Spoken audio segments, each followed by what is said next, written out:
Hi everyone, my name is Koko and welcome to my channel. Today I'll be showing you how to make a reusable, reversible face mask. That is a lot of hours. A reusable, reversible. Anywho, I'll be showing you how to make a face mask that you can wear over and over again, like one of these. Now, it doesn't take the place of social distancing though, so even while wearing one, it's advised that you stay a safe distance away from other people, and it also does not take the place of a surgical mask. If you've not subscribed, please hit the subscribe button. I come on here once a week and I upload videos to show you guys how to make cute little pieces of clothing for yourselves and talk about the business of fashion and lifestyle. Now let's get into the fun parts. Now here's a list of what we're required to make this reusable face mask. We'll be needing fabric, fusible web or stay as we call it in the local market, elastic, pattern paper, rulers, pins, scissors for fabric and scissors for paper, and we'll be needing pegs. Now the reason I want to use pegs for this tutorial is I don't want to put more holes with pins in the fabric than I have to. Even though face masks have become something of a fashion statement, we also need to remember that the ultimate goal is protection. Now here's the pattern paper for us to create the mask pattern. I'm going to mark this center front, meaning this is a portion that goes over your nose, and center back, meaning this is the portion where you put the elastic. On the center front, mark out 7 inches. It turns out that my paper is already 7 inches long. And then mark out 6 inches in width.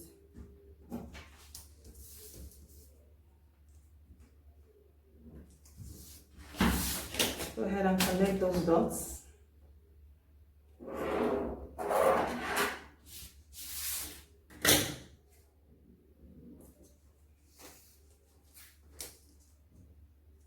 Find the middle point of the center front, and that would be 3.5 inches.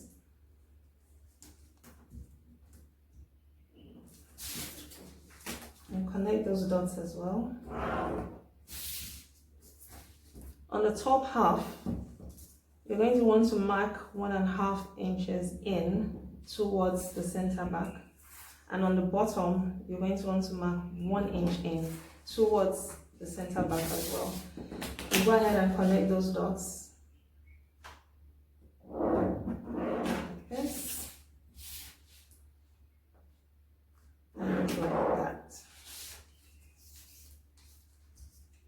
On the center back point, starting from the top, mark 3 inches down, and then starting from the bottom, mark 1 inch up, and connect this dot here to the top points of the center front line.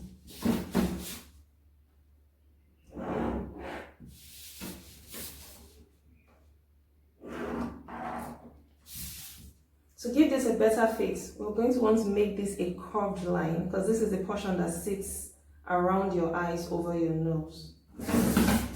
So find a curved ruler, and even if you don't have a curved ruler, you can do it by hand really, it's pretty easy.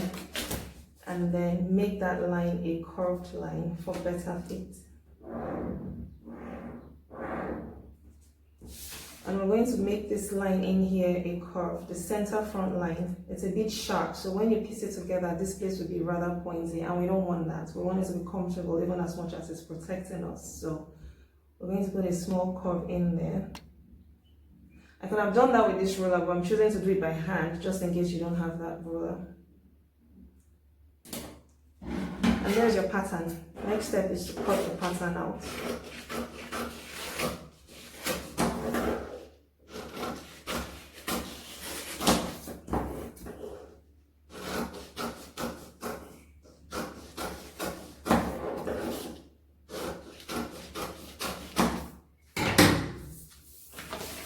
And take your fabric, a tiny little piece of fabric, it's really just scraps, and fold it in half,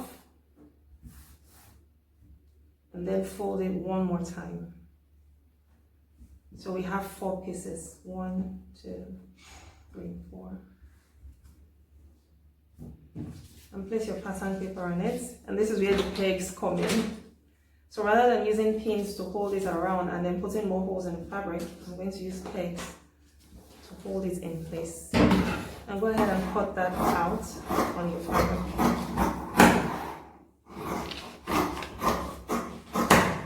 So we have 4 pieces of the fabric, and this is what it should look like.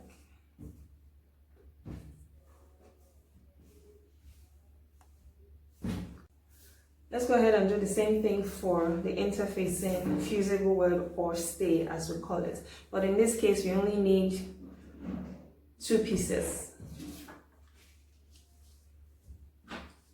Go on and use your pegs to hold your facing to the pattern and cut it out.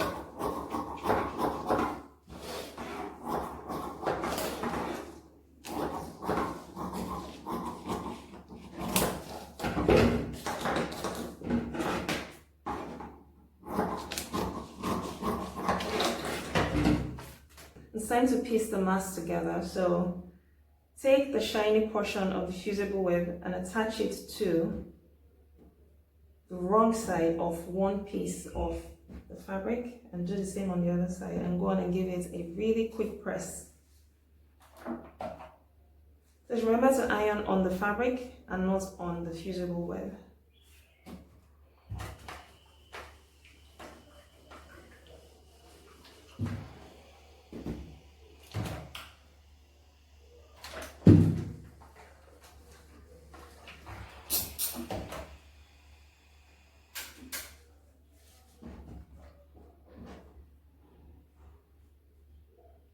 And piecing it together, now we're going to require the pins.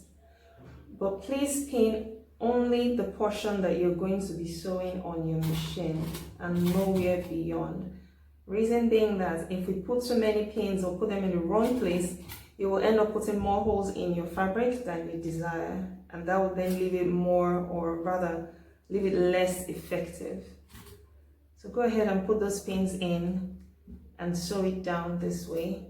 And do the same thing for the portion that does not have the fusible web. How we should look after we're done sewing down the center front line. It's a bit of a pocket, sort of, on both pieces. Cut out 2 pieces of elastic measuring 4 inches each. And then on the portion that has the fusible web, pin the elastic down to it, like this, facing the right side. Remember to only pin as far as you plan to sew.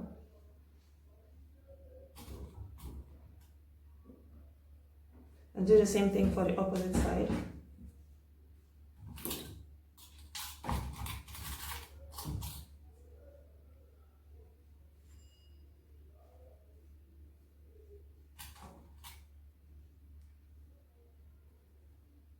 And go ahead and sew those pieces down, and then we'll come back and attach the other portion of the mask.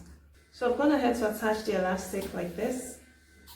Now take the second piece of the mask, right side facing right side, and begin to pin it, again only along the edge that you plan to sew, using a 1 centimeter seam allowance. Remember to make sure that the elastic is facing on the inside, facing the right side of the fabric inside. And pin that round and sew it round.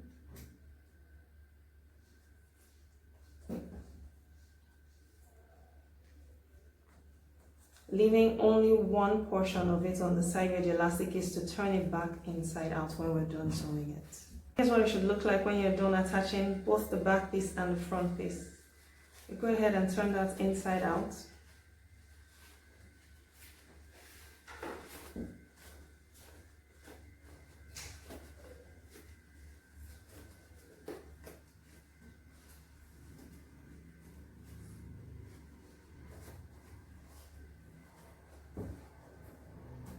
And here's what it should look like. The last step would be to tuck in this corner that you left open to turn it inside out.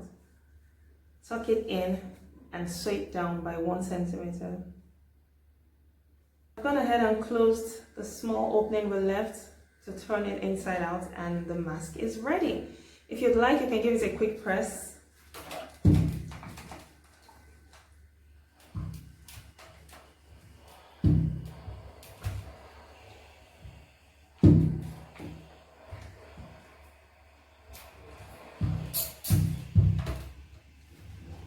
There we go.